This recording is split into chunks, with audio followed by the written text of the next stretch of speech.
그랄TV 가족 여러분, 그리고 가나 교회 영상 설교를 듣고 계시는 성도 여러분 반갑습니다. 잠시 기도하고 예배를 시작하겠습니다. 하나님 아버지 감사합니다. 무더위에도 건강 지켜주시고 오늘 또다시 불러 모아서 함께 말씀을 나누게 하시는 주님을 높여드립니다. 오늘도 우리에게 기쁨의 시간이 되게 도와주세요. 예수님 이름으로 기도합니다. 아멘.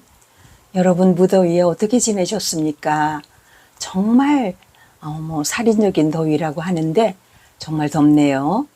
자, 그럼에도 불구하고 감사함으로 우리는 또 주의 백성답게 씩씩하게 또 살아야 되겠지요. 오늘은 우리들을 또 흡족하게 하실 미가 선지자를 통해서 우리들에게 들려주실 말씀이 무엇인지 한번 살펴보기로 하겠습니다.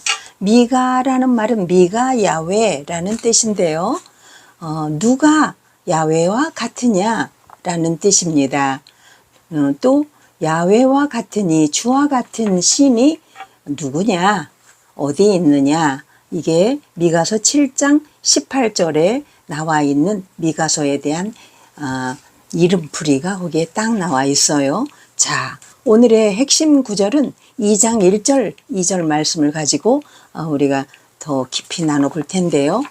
그들이 침상에서 죄를 꾀하며 악을 꾸미고 날이 밝으면 그 손에 힘이 있으므로 그것을 행하는 자는 화 있을진저.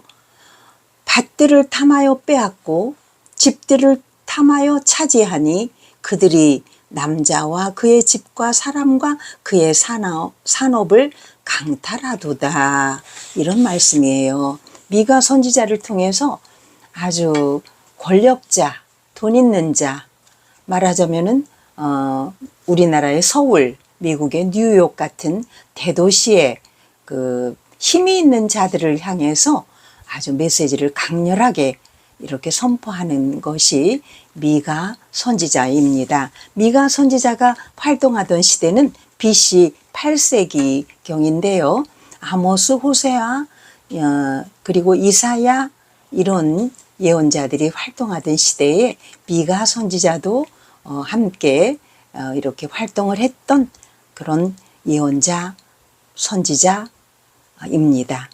그런데 찰 야스포스라는 사람이 그 시대에 그 BC 8세기에서 BC 2세기경을 인류의 차축 시대라고 이야기를 했어요. 그러한 말을 처음 쓴 사람인데 차축 시대라는 것은 기준이 되는 시대다.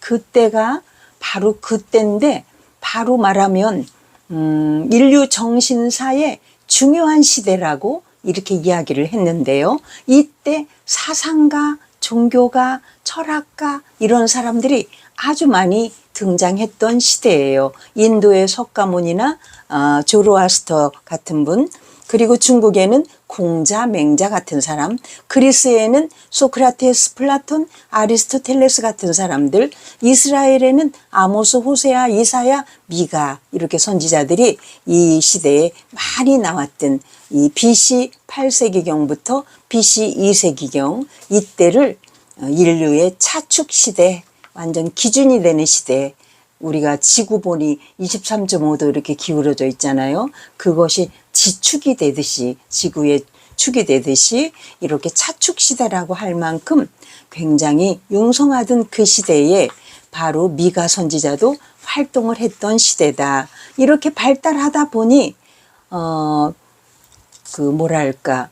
그 철학이 발달하고 신학이 발달하고 그 다음에 종교가 발달하고 하는 그 시대의 어간에 그 바로 전에는 어떤 시대였느냐. 신들이 아주 많이 있었던 신들의 세상이라고 할까나. 그래가지고 나라마다 신들이 몇 개씩 있고 사람마다 또 섬기는 신이 다 다르고 그래서 신들이 이름만 붙이면 더 나무신, 땅신, 태양신 할 것 없이 신들이 많이 있던 신화적 시대였고 그 후에 이제 어떤 시대가 도래하냐면은 영웅들 시대가 도래하지요. 영웅들은 뭐냐면은 힘이 센 사람, 전쟁 영웅. 그래서 전쟁에서 이긴 사람들이 이제 영웅이 되는 건데, 이것이 그때부터 벌써 힘이 센, 아주 덩치도 크고 힘이 유달리 세다. 뭐 옛날 삼손과 그런 사람들이겠죠. 이런 장군들, 이런 사람들이 영웅으로 추대받던 시대인데, 그러다 보니 이러한 사람들은 타고날 때부터 신들의 어떤 그 피가 섞여서 나온 사람들이 아니냐라고 이야기할 정도로 그 영웅들을 또 숭상을 했었죠. 그래서 이 전쟁 영웅들이 폭력을 휘두르게 되고, 그러다 보니까 힘이 좀 비축이 되면은 또 다시 좀 약해 보이는 그런 나라, 땅, 사람, 이런 사람들을 가만히 두고 보지를 못하고 어쨌든 자기의 힘을 과시해야 되니까 힘을 발산할 어떤 대상을 찾다 보니까 계속 싸우고 땅 따먹기를 하고 땅을 넓혀가고 이렇게 했는데, 이때 이제 등장했던 나라가 바로 아시리아, 아수르, 그리고 바벨론, 이렇게 두 강대국이 오늘날 미국과 러시아 뭐 이런 중국 이런 나라처럼 강성했던 나라들이에요. 그 아수르, 아시리아는 아주 자기들이 제국을 꿈꾸고 나라의 힘을 막강하게 좀 더 막 팽창시켜 보겠다고 서쪽으로 계속 약소한 나라들을 계속 쳐들어가요. 그래가지고 땅을 넓혀. 우리나라도 광개토 대왕 때 막 영토 확장에 힘을 썼었잖아요. 사실은 그 중국의 저쪽 길림성 그 북쪽 만주벌판이 다 옛날에 우리 고려 시대에는 우리 땅이었었죠. 고구려 시대에. 그랬던 그 광개토대왕 때처럼 여기 아수르도 그저 그냥 막 제국을, 강대국을 향해서 계속 약한 나라를 침범하는데, 이때 이제 그 당시가 바로 미가 선지자가 나올 그 무렵입니다. 그때 이제 그렇게 영웅들이 막 득세하고 전쟁에 막 시달리다 보면 전쟁 그 병사로 끌려가야 되고, 끌려가는 남자들과 그 남자를 보내는 여자들을, 또 남자들이 전장에서 목숨을 잃고 나면은 여자들이 고아 과부처럼 아이들을 이렇게 돌봐야 되고, 이런 아주 고난의 세월을 계속 보내다 보니 백성들 사이에서는 어떤 열망이 생겼냐, 전쟁 없는 시대가 왔으면 좋겠다, 이렇게 하면서 전쟁 없는 시대를 꿈꾸는데, 거기서 이제 기인하에서 출발하는 것이 바로 정신의 탄생이고, 이게 철학의 탄생이고, 문학이나 종교 뭐 이런 것들이, 정치나 이런 것들이 발전이 되면서 사람의 그 두뇌가 점점점 이제 좀 정돈되고 깨어가는 그러한 시점에, 바로 그 직전에 미가 선지자가 딱 나타나서 그 힘 있는 사람들, 권력자들, 그런 그 도시에 있는 사람들, 우리나라로 말하면 서울, 또 미국의 그 워싱턴 뭐 이런 그런 곳에 있는 사람들, 아주 그냥 뭐 강남에 있는 사람들, 이런 사람들을 향해서 미가가 계속 메시지를 던집니다. 대개 보면은 범죄는 사람이 많이 모이는 대도시에서 그 범죄가 일어나요. 옛날이나 지금이나 거의 비슷하잖아요. 시골에서는 뭐 빤히 아는 얼굴들끼리 어떤 범죄가 그렇게 많이 일어날 수가 있겠습니까? 어쨌든 그런 맥락에서 지금 미가가 지금 할 말이 많지요. 그래서 미가 1장에서 7장까지 있는 짧은 그런 그 성경이지만, 여러분들이 시간을 내서 지금 제가 대강대강을 이렇게 함께 나누면 여러분들은 조용히 앉아서 1장부터 7장까지를 한번 읽어보면 참 좋을 것입니다. 그래가지고 아시리아가 점점 세력 확장에 아주 열을 올리면서 서쪽에 있는 아람, 이스라엘, 남유다 이런 데를 이제 쳐들어가려고 하는데, 아람의 다마스커스의 르신 왕과 이스라엘의 베가 왕이 꾀를 냈어요. 야, 우리가 이렇게 앉아서 당할 수는 없으니 우리들끼리 힘을 합치자. 그래가지고 아람과 이스라엘이 서로 손을 잡았어요. 다마스커스의 르신 왕과 베가 왕이 손을 잡고 그 다음에 남유다의 아하스 왕한테까지도 야 너희들도 우리랑 손잡자 이랬더니 아하스 양이 그래 생각해 볼게 하더니 아하스 왕은 꾀를 냈어요. 야 쟤네들하고 손잡을 게 아니라 힘이 센 아시리아하고 손을 잡아서 내가 아시리아 니네 편을 들어줄 테니까 얘네들이 지금 손잡고 너를 지금 대적하려고 하니 내가 네 편 들어줄 테니까 네가 우리는 쳐들어오지 마. 이렇게 배신을 하네요. 그런 그 낌새를 알게 된 아람과 이스라엘은 먼저 남유다를 그냥 먼저 쳐요. 그래서 아하스 왕을 아시리아하고 손잡는다고 이러면서 이제 배신을 때리는 그 아하스 왕을 향해서 이제 쳐들어가려고 하는데 그 아수르는 이제 그러는 사이에 다른 서방의 다른 작은 국가들을 쭉 이제 침범을 하면서 이때 이제 히스기야 왕은 굉장히 자존심이 강한 왕이었잖아요. 이때 아시리아의 사네립 왕 때 이제 히스기야 왕이 보다 못해서 쟤네들이 언제까지 저렇게 우리들을 막 넘보고 하는 걸 두고 볼 수가 없으니 반란을 일으킵니다. 그래가지고 46개 성을 전부 초토화시키고 이게 이제 미가 선지자의 고향인 모레셋에서 가까운 한 35km 되는 그 예루살렘 남서쪽까지 완전 초토화를 시켜서 아주 히스기야 왕이 아주 그냥 막 정벌을 합니다. 이때 미가 선지자가 하나님의 눈으로 역사를 딱 바라보니 참 같은 민족끼리 저렇게 싸우고 또 있는 자들이 계속 저렇게 없는 사람들을 괴롭히고 전쟁에 끌어가지 노역에 끌어가지 왕들과 귀족들 외에는 모든 국민들이 완전 노역, 사역, 전쟁 뭐 이런 걸로 끌려다니면서 한 80, 90%가 전부 비참한 삶을 살고 있는 거에 대한 통탄스러움을 미가 선지자가 이제 선포를 하기 시작합니다. 그러면서 어떤 예를 또 들어보냐면 그 솔로몬이 우리가 생각할 때 솔로몬이 성전을 건축할 때 얼마만큼 어마어마하게 많은 사람들이 거기에 동원이 됐느냐면은 뭐 몇만 명 뭐더라? 뭐 제가 찾아볼게요. 솔로몬 성전 건축할 때 그 짐꾼만 7만 명, 돌 뜨는 자가 8만 명, 역군들이 3만 명, 감독 관리자가 3,300명.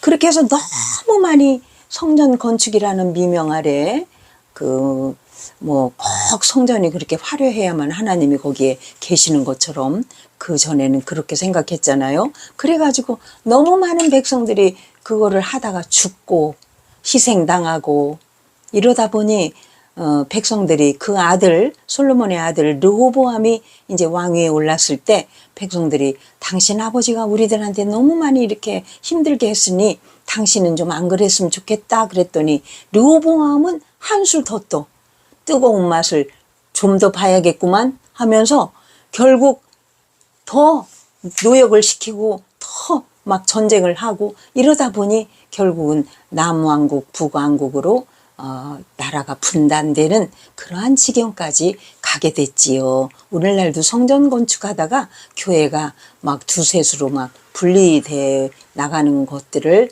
우리가 많이 보지요. 정말 어느 것이 더 중요한가를 우리가 늘 생각해야 됩니다. 그래서 히스기야 그 왕은 또 터널까지 만들어요.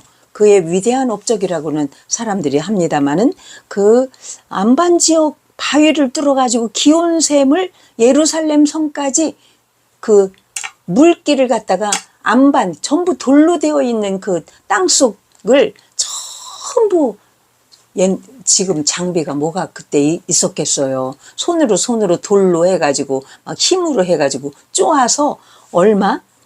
510m?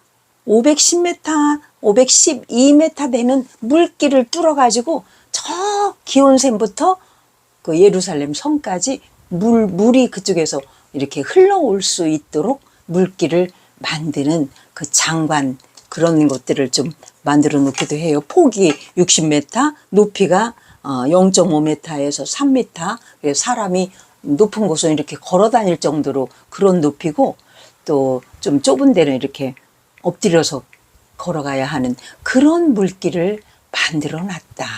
이쪽부터 파기 시작하고 저쪽에서 예루살렘 성과 기온샘에서 쫙 해가지고 둘이 만나서 물길을 뚫어. 왜냐하면 저쪽에 기온샘이 저 멀리 있는데 거기에다가 저 적군들이 독약을 타거나 아니면 물길을 막아버리거나 그러면 예루살렘 성에 물이 못 들어오니까 그렇게 물길까지도 팠다. 이런 노역을 할 때 얼마나 많은 그 노역자들, 백성들이 그걸 하다가 다치고 죽고 힘들고 지치고 원성도 얼마나 높았겠나. 우리들이 생각할 때 여기서 미가 선지자나 그 아모스나 이때 선지자들이 다 또 한결같이 이사야나 이런 분들이 부르짖는 것들이 다 하나님의 음성을 대언하는 거잖아요. 하나님과 백성 사이에 다리 역할을 하는 것이 선지자예요. 그래 선지자는 그 마음이 하나님의 마음일 수밖에 없어요. 아주 백성을 사랑하고 아릿한 마음으로 이 미가 선지자가 100년 후에 예레미야 선지자의 목숨을 구하기도 합니다. 왜냐하면 예레미야 선지자 시대에도 또 그렇게 지금 미가 선지자가 부르짖은 것처럼 똑같은 얘기를 또 해. 그러니까 회개시키면은 조금 있다가 또 다시 죄를 제자리로 돌아가서 또 똑같은 잘못을 하니까 또 선지자가 또 필요해. 그때 예레미야 선지자가 이 미가 선지자가 한 말처럼 니네들 이렇게 하나님 말씀 지금 들어야 돼. 안 들으면 하나님께서 니네들 저기 벌 주신대. 죽이신대. 이렇게 하니까 듣기 싫으니까 저놈 저 말 좀 못하게 해. 저 예레미야 저놈 좀 죽여. 이렇게 막 백성들이 막 원성이 자자해. 입에 쓴 약은 그러니까 몸에 좋은 약은 입에 쓰잖아요. 그러니까 정말 쓸 말, 정말 해야 할 말, 들어야 할 말을 선지자들이 던지는데 그 말이 듣기 싫어서 죽여라. 그랬더니 예레미야가 하는 말이 있어요. 100년 전에 미가 선지자가 그 모래 에셋 사람 미가가 얘기한 것도 똑같지 않았냐. 그때 말을 안 들었을 때는 이렇게 벌을 주셨고 말을 들으니까 이렇게 용서하시는 걸 니네들이 보지 않았냐 라고 옛날 미가 선지자의 이야기를 이렇게 불러다가 이야기를 해서 아 정말 그러네 라고 사람들이 그 이해를 하고서 에레미야가 죽을 뻔한 그러한 지경에서 벗어나는 그러니까 미가 선지자가 또 후배 선지자 에레미야 선지자를 구해주게 된 그러한 역할도 했습니다. 어쨌든 이렇게 비인간적인 또 비인도적인 그런 행동을 하는 관리자나 또 지도자나 또 왕이나 이런 사람들을 향해서 부단하게 아주 바른 말을 합니다. 이 미가 선지자의 또 아주 특징 중에 하나는 5장 2절에 나오는 말씀이 이스라엘 베들레헴 유브라다야 네가 이 적은 고을이지만 거기에서 예수님이 탄생한다. 이거를 처음으로 구약 성경에서 예언을 한 선지자가 미가 선지자예요. 7장밖에 없는 아주 소선지자인데도 이렇게 엄청난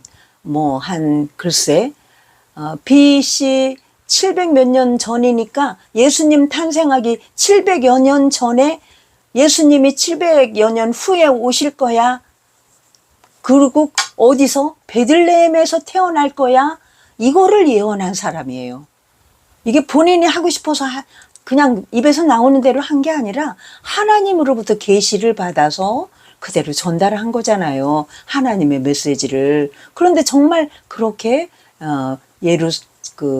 예루살렘에서 베들레헴에서 예수님이 탄생하잖아요. 왜 하필이면 저 대도시 이스라엘의 그 예루살렘이나 또는 사마리아나 이런 데서 예수님이 탄생하지 않으시고 왜 이렇게 저 베들레헴 같은 시골에서 탄생됐을까? 여기에도 의미가 있어요. 거기가 바로 룻과 보아스가 신혼살림을 차렸던 그곳이에요. 거기가. 그러니까 다윗의 할머니 할아버지의 보금자리일 뿐더러 다윗의 고향이기도 해. 그리고 예전에 하나님께서 다윗에게 약속을 하셨죠. 네 계보에서 구세주가 탄생한다. 바로 그 얘기가 미가 선지자의 입을 통해서 이게 선포가 되는 놀라운 일들이 이렇게 우리가 지금 성경을 통해서 알 수가 있지요. 그래서 이 지도자들을 향해서 아주 현란하게 아주 따갑게 이렇게 말씀을 합니다. 미가서 선지자 5장 2절 한번 읽어볼게요. 예수님이 700여 년 후에 태어나실 탄생 고지 예언이 최초로 미가를 통해 선포되는데 베들레헴 에브라다야 너는 유다 족속 중에 작을지라도 이스라엘을 다스릴 자가 내게서 나에게로 나올 것이라. 그의 근본은 상고의 영혼에 있느니라. 상고의 영혼에 있느니라라는 뭐냐면 태초에 하나님을 창조하신 이가 예수님이고 하나님이시잖아요. 삼위일체 하나님이시잖아요. 그럼 여러분들은 2000년 후에 그때 예수님이 탄생하고 하나님은 저 창조한 분은 또 딴 분이야. 아니에요, 여러분. 그 삼위일체 하나님이 예수님으로 다시 이 땅에 인간의 옷을 입고 오신 거기 때문에 동등된 그러한 같은 인물이다라고 여러분들이 이해를 하셔야 합니다. 자, 그래서 미가는 이렇게 중요한 예언을 했고 후배 선지자 예레미야를 이렇게 구하는 데까지 이르렀지요. 자, 그래서 아까 말씀드린 그 히스기야 터널, 이것은 비인간적인 노역을 하고 시온을 피로 예루살렘을 죄악으로 건축하는 그러한 일 중에 하나라고 볼 수가 있는 거지요. 이사야 시대도 뇌물을 관행화하는 거에 대한 그러한 메시지를 많이 막 이렇게 비판하면서 이렇게 충고하기도 하고 막 그러죠. 출애굽기 23장 8절에도 뇌물은 밝은 자의 눈을 어둡게 한다. 이렇게 이야기를 했었죠. 그래서 그리고 지금 미가 선지자가 또 중점적으로 말하고자 하는 건 뭐냐면 레위기 25장에서 모세에게 명하신 하나님의 말씀이 있어요. 안식년과 희년을 지켜라. 그 안식년과 희년은 뭐냐? 안식년은 7년, 6년간 부지런히 이렇게 포도밭도 경작을 하고 거기다 곡식도 심어 먹은 밭이든 논이든 7년째 되는 해는 그 논밭을 기경하지 말고 거기다 곡식이나 이런 것들을 심지 말고 쉬게 해라.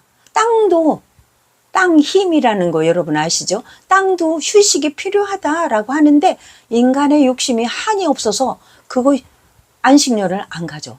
그리고 사람도 쉬어야 되고 동물도 쉬어야 되고 농사 짓는 일도 쉬어야 된다는 거지요. 그런데 욕심 많은 사람들이 막 노예 부리듯 사람을 사람이나 땅이나 가축이나 막 마구마구 부려서 완전 더 많은 그 소출물을 내기 위해서 그렇게 합니다.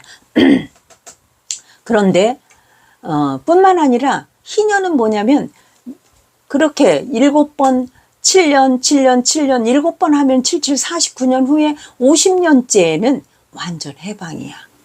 내 집에 있는 노예도 전부 다 집으로 돌려보내고 다시 시작하는 거 원점으로. 그리고 예전에 어떤 일들로 논을 자꾸 내가 곡식 주고 네 논을 나한테 맡겼다. 오늘로 말하면 논을 사고 파는 거지요. 그렇게 했을지라도 나중에 그 논밭을 원래 주인에게 돌려라. 이 모든 것은 하나님 거다. 너희들은 잠시 그냥 빌려서 쓰는 것뿐이야. 이거 소유권은 전부 하늘에 있어. 그러니 너희들도 원래 주인에게 다 돌려줘라. 그런데 안 지켜. 안 지키고 그냥 막 계속 더 땅 따먹기를 계속해요. 땅을 좋아하는 민족들 많이 있잖아요. 우리나라 뭐 토지, 서희, 최참판 된 이야기도 있지만 그 3년 만에 그 땅을 다시 도로 찾잖아요. 억척스럽게 해가지고. 뿐만 아니라 뭐 펄벅의 대지라든가 뭐 땅에 대한 이야기는 참 많아요. 그렇게 우리들이 뭐 저기 스칼렛 그 영화 나오는 거 있잖아요. 거기에서도 보면은 막 나중에 땅을 차지하려고 막 그러잖아요.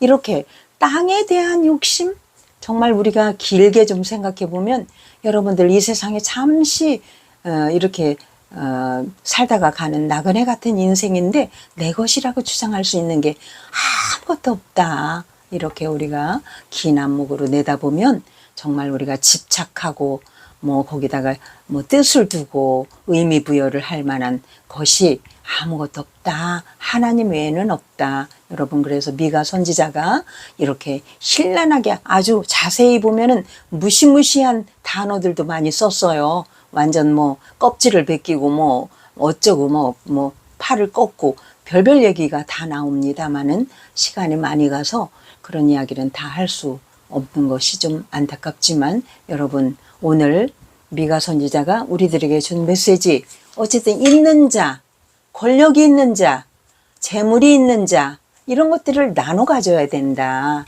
그래가지고 그 노블리스 오블리제 이러한 정신, 기업가 정신, 사회에 환원한다. 그래가지고 미국 같은 나라는 아주 기부 문화가 정착화됐잖아요. 그래서 그 재산을 자기 자녀에게 상속한다는 것은 그들에게는 아주 비열한 행동으로 그렇게 치부를 해요.